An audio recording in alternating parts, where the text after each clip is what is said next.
Bakıda güclü partlayış baş verib. Qafqaz Info xəbər verir ki, bu barədə Müsavat.com məlumat yayıb. Partlayışın Bakıdakı kinostudiyanın köhnə pirotexnika sahəsindəki Alov zavodunda qeydə alındığı bildirilib.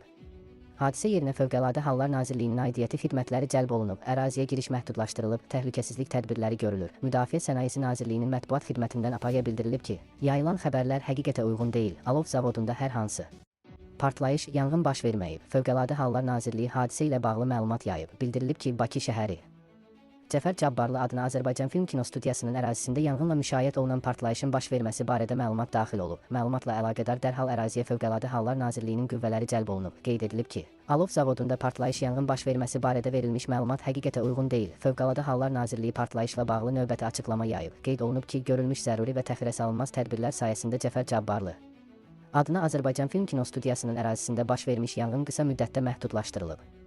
Hazırda yanğının tam söndürülməsi istiqamətində əməliyyat davam edir.